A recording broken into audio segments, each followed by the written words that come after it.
Growing up in an atmosphere of lies has a terrible way of damaging your ability, even in adulthood, to detect lies and deceit coming from the people around you. It's bad enough that without a working BS detector, you quite often end up surrounded by dodgy characters who are eager to take advantage of you. But the worst of it is they take advantage of your wobbly boundaries around your heart.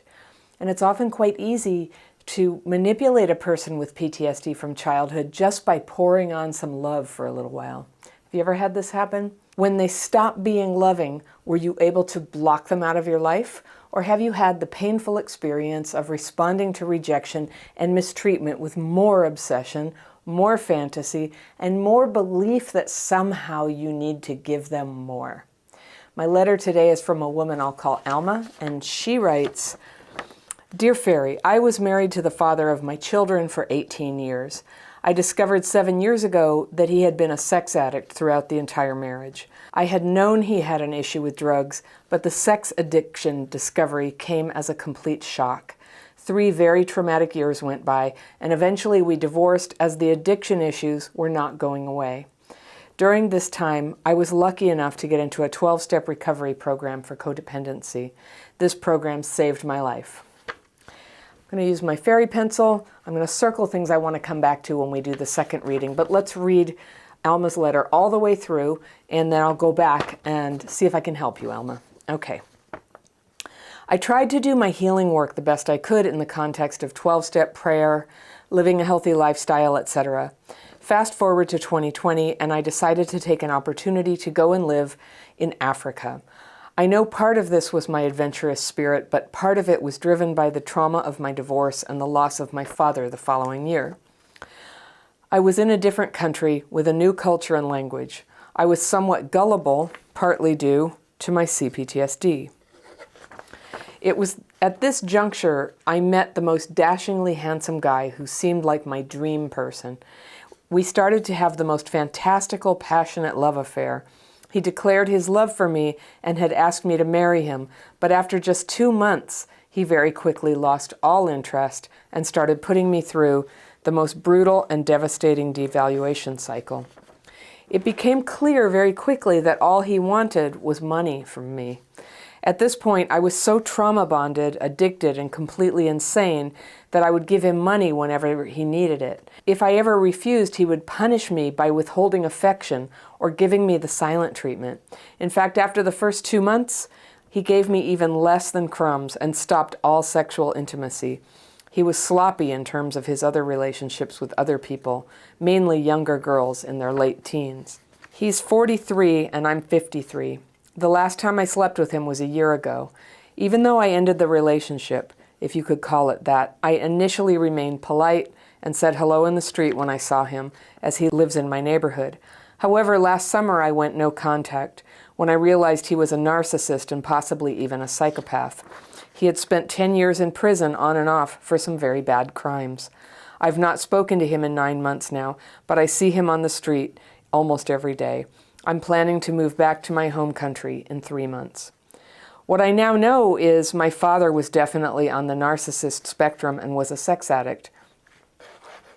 My mother was painfully codependent and treated so very badly by my father.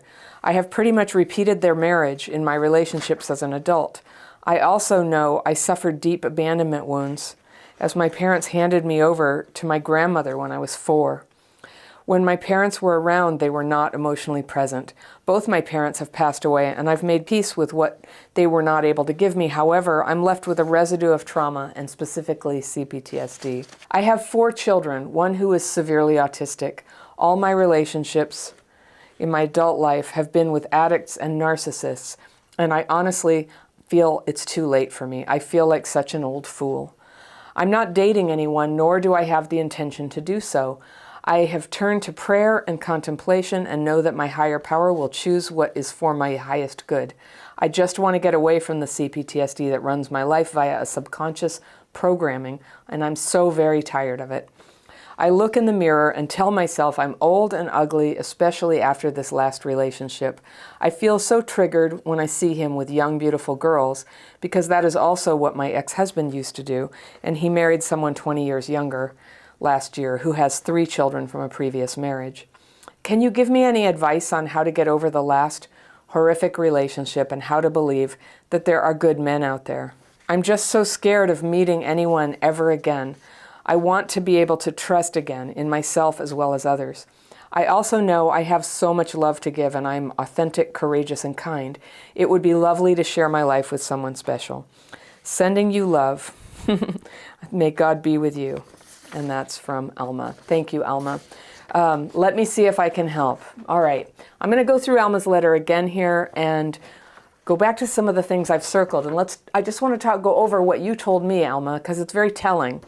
Sometimes when you write it and I read it back to you, you'll be able to hear what you said, and I think you're going to hear something that is going to help you. All right. So you had a marriage for 18 years and had 4 kids, and 7 years ago you discovered that he had been a sex addict throughout the entire marriage. And you also knew he had a problem with drugs, but that part was new, and it was, and it got you into a 12-step program for codependency. And that program saved your life. So, okay, right there, you had something positive happen when you found out the truth of your marriage, or the truth of what your life was about, which was you were with a guy who was a drug addict and actively in sex addiction. And you say later he was seeing lots of younger women, and it was all a lie. This is so devastating. But you did something positive. You went to the 12-step recovery program for codependency. And you say it saved your life. So that's fantastic. All right. So let's just put that as the foundation, Alma. You went and got recovery, and it saved your life. I tried to do my healing work best I could in the context of 12-step prayer, living a healthy lifestyle, etc. Fast forward to 2 years ago, and I decided to take an opportunity to go and live in Africa. I know part of this was my adventurous spirit, but part of it was driven by the trauma of my divorce and the loss of my father the following year. So then you say, I tried to do my healing work the best I could in the context of 12-step prayer, living a healthy lifestyle. Fast forward to 2 years ago, and I decided to take an opportunity to go live in Africa. I know part of this was my adventurous spirit, yes, very adventurous, but part of it was driven by the trauma of your divorce and the loss of your father the following year. So that makes sense to me. I don't think it's crazy to go on a 2-year adventure when you've just been through a lot of loss. That's okay. So you did that.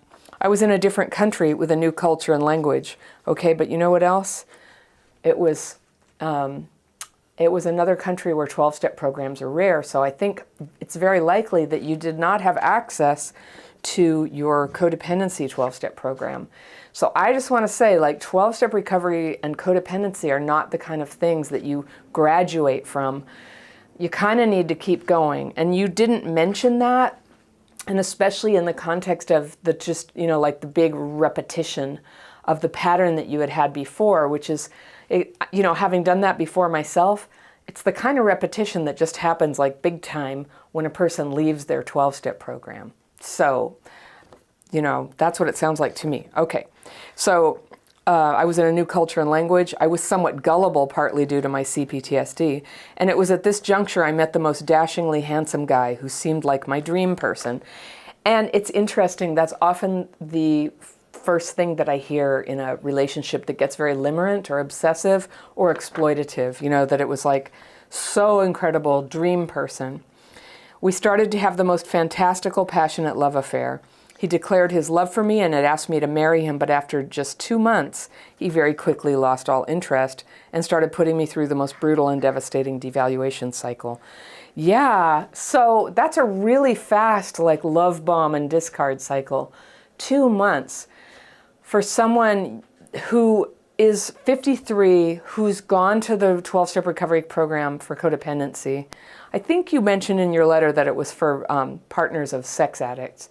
So that would be pretty intense. I know there's Codependents Anonymous, but if you weren't going to that and you got into this sudden, instant relationship with your dream man, somewhere some voice was telling you, whoa, we know you can't do this. This is like, in 12-step recovery, this is a well-known phenomenon. We're vulnerable. If relationships happen instantly, we're on thin ice. And so the reason we go slowly is because of what happened. And I know you know this, but I'm going to go over it. I'm going to say it out loud to help you just like let it in. It takes time to get to know somebody and whether they're a good person and whether they deserve to be your partner. Okay? So talking about marriage, this whole thing happening within just 2 months, it sounds like not only you say he's a narcissist and a psychopath. It could be. It sounds like he's a con artist. All right? It just sounds like he's a con artist. And it's so sad because that suggests that the whole thing was a manipulation. And what this is for you is really good information that when you're vulnerable and sad, and especially after this divorce and without your 12-step program, somebody could just walk up and be like, oh, I love you, I want to marry you. And your need for love is just so raw and tender that you would open your heart to that. I totally understand. So many of us have been in your shoes. But you wrote to me, and so, what I want to help you do is just kind of get your eyes wide open about this. You got conned. So he started to ask you for money. And at that point, you were so trauma bonded and addicted and completely insane that you gave him money whenever he needed it. So yeah, very codependent, which you know from going to your program. If you ever refused, he'd punish you by withholding affection and giving you the silent treatment. Wow. Wow. Okay. So in fact, after the first 2 months, less than crumbs, then he stopped all sexual intimacy. And to me, it's just a little disturbing that when you look back, you're like, he wouldn't talk to you. He would withhold all affection if you didn't give him money. And then it got worse and that he took away sex.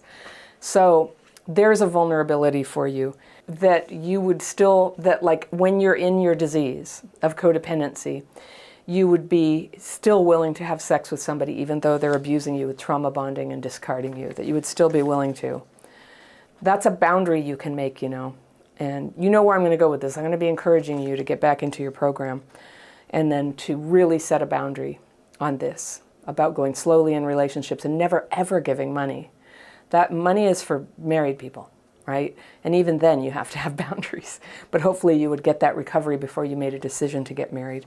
Talking about marriage. Anything less than 12 months to talk about marriage is premature. It's premature. It's really important to get to know somebody. So those are some of the red flags. If it's really fast, it's so passionate, and he was 10 years younger. And that is a red flag because while it's not unheard of that younger men, older women combinations will form, it's a really common pattern for con artists and catfishers is for a younger man to, just fall madly in love with an older woman. And because we're vulnerable, we can believe it. They make us believe it, right? Okay. So the last time I slept with him was a year ago. Yay! Even though you ended the relationship, you were polite to him at first and said hello when you saw him, as he lives in the neighborhood. However, last summer you went no contact, and when you realized he was a narcissist and possibly even a psychopath.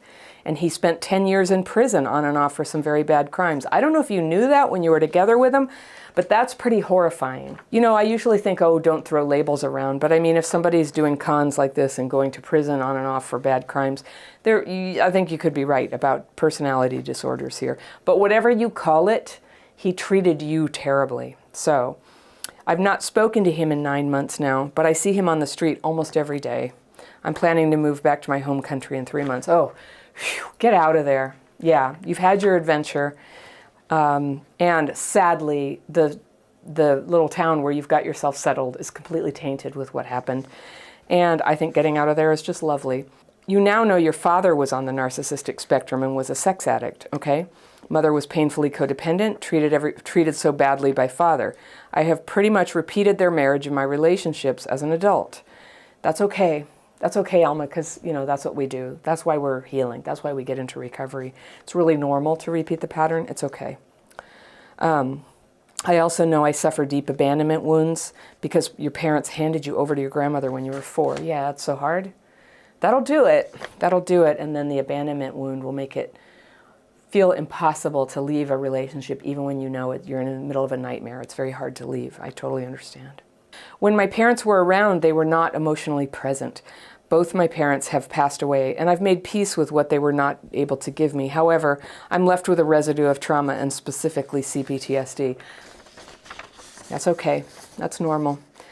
So you have 4 children. One is severely autistic. That's kind of a big thing, severe autism. I take it this child doesn't live with you and was back in your home country while you were in Africa.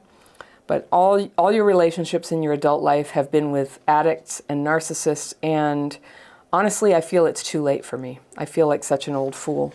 Okay, so I know you say, I feel like it's too late for me, but later in the letter you said, I want to know there's good men out there. So I think you're worried, you're fearful it's too late for you, but you're also hoping. So let's deal with the hope. I'm going to plug into your hope that you would like to have a nice relationship one day. And that's a totally good and normal heart's desire, is to be loved and to love. That's good. And you know what? You're not a fool, Alma. You're not a fool. You've done what everybody has done who has abandonment wounds, which is be vulnerable. Be vulnerable to people who exploit. I think you had the bad fortune to run into somebody who was genuinely vicious in that regard, trying to get money, doing intense manipulation, like not speaking to you. But now you know, you've had the benefit of your experience, and now you know, and you can totally change the pattern now. All right. I'm not dating anyone, nor do I have the intention to do so. I've turned to prayer and contemplation and know that my higher power will choose what is for my highest good.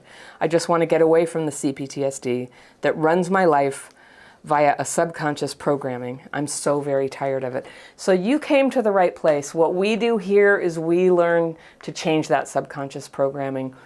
The number one tool that I teach everybody is the daily practice technique. Anybody who wants to take it, it's a free course. You can learn and try it in less than an hour, and it's linked on the free tools page of my website. That free tools page is linked in the description section below. So it's there for everyone, and hundreds of people get into that course every month, and I do free calls. I help everybody, learn to do the techniques properly, and so many people write to me every day saying how much it's helped them. So really, I encourage you to give this a try. This is a way to just start moving out of your head and onto paper the fearful and resentful thoughts that are driving your trauma-driven behaviors. Trauma takes different forms. Some people experience it in the body. Others of us experience it as really negative thoughts. And this is a way you can take those negative thoughts, and when they're on the paper, they don't drive you for a little while. And you do it twice a day, followed by meditation. And it's lovely, it's healing, it's relaxing, and it's very simple, and it's free, so you can do that. While you're still in Africa, I'm hoping you can get on Zoom and start going to the 12-step meetings that you were going to back in your home country. And the minute your plane hits the ground back home, please get back to the meetings. You are vulnerable. Sometimes it's tempting for us to think that, like, the codependent side of things, like the addict is such the bad guy, and we're just like the nice codependent, but the thing is, we can absolutely destroy our lives as surely as an addict or alcoholic can. We can destroy our own lives. You can ruin your chances at happiness, and I know you don't want that. So get your best chance, get your best access to healing. Keep yourself together with your fellow travelers who are also working on codependence and who help keep each other on the path. Have a sponsor. Work the steps again. Do what you can to overcome this deadly codependence. It'll suck the life right out of you. And so that's my suggestion for that. You told me here, I look in the mirror and tell myself I'm old and ugly, especially after this last relationship. 53, meh, you got so many years ahead of you. And I'm older than you, and I think it's a wonderful age to start over again, to live your healthy lifestyle, and to begin to change your baseline and change your understanding and put some guardrails on your dating life so that love becomes possible for you. I have a dating course. You might want to check it out. One of the things that has you do is, in my course, the very first thing you do is you write down your vision of what would be your ideal life and who would be your ideal partner. And you get to be very specific. In fact, I push you to be very specific. We don't always get what we want, but by being specific, we suddenly kind of move into a new realm of knowing what we want. And it starts to make the people and the relationships who don't fit that, they just stop resonating so much anymore. When somebody does fit it, then we're like, this is somebody I might be able to date. It's almost like you have that parent that you never had who's sort of with you, helping you make that decision. Who should I date? So by writing it down when you're not dating, you have put your wisdom on paper to guide you when you're not in your wisdom, when you're dysregulated, when you're elated or excited because you met somebody who just seems so great. And the dating course also teaches you how to go slowly, how to slow it all down, how to do it very consciously and intentionally. If you go to that 12-step program, engage your sponsor to help you with the dating process. Have somebody you trust who can help you stay accountable to a slow and structured dating plan. And what slow dating looks like is you don't rush in. As the person who's likely to be codependent, you allow the other person to do the asking at first. You don't accept dates like on the spur of the moment. It's a planned date. It also is not a long date at first. You might have coffee or a lunch, tops. Keep it short. You don't talk on the phone all the time. You don't text all the time. You don't let online relationships turn into long texting things. Very quickly, it turns into a face-to-face meeting, and then it goes slowly from there. And at first, you don't date more than once a week. At a certain interval, you move up to twice a week, but not more. And you don't even have to tell people you're doing that. When you're not rushing into the relationship, just kind of opening up all your time, all your emotions, even your bank account, your home, all of that. When you don't open that up to somebody, what it looks like to another person is self-respect. And sometimes while we're building our self-respect, we act as if we have self-respect. Because acting as if we have self-respect it creates boundaries. And that's what a person healing from codependency is trying to build. Clarity, boundaries, understanding, here's what I need, here's what I don't put up with. And you are in the perfect position to do that. You get this fresh start when you go home to your country. And your fellowship is waiting for you there. So you said it was so invalidating for you that he went for young girls and your husband had done that. There will always be men who are most interested in the youth and beauty of women. And those are not your guys, all right? They're not your guys. There are plenty of great men who are interested in good women who are about the same age as they are. And that's who is in your circle of possible people to date. They are there. And the people who aren't into that, I mean, think about this. Nobody's going to fall in love with some fake version of you. So who you really are with all your experience and the lines, that's who you are. And that's who gets to be loved. And yes, people our age do get to be loved, and people much older than we are get to be loved too. So it starts with a self-acceptance of where you are. Really, this guy who's a con artist who tried to get money and who's always involved with teenage girls, I know you know this, but I'm just saying it out loud. Obviously, there's something terribly wrong with this picture. I'm so glad you're getting out of there. It's toxic. So then you told me, I'm just so scared of meeting anyone ever again.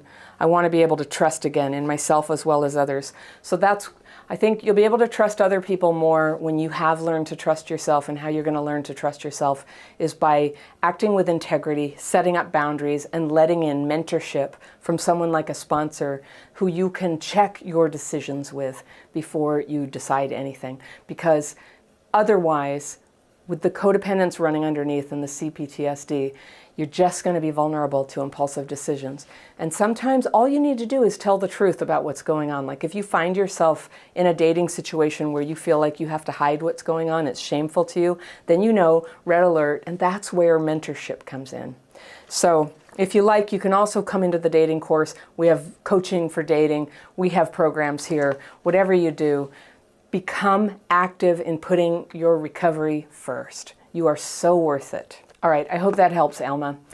For those of you watching, if you love this topic and you want to learn more about romantic manipulation and what people like that want you to believe, I've got a video lined up for you right here, and I will see you very soon.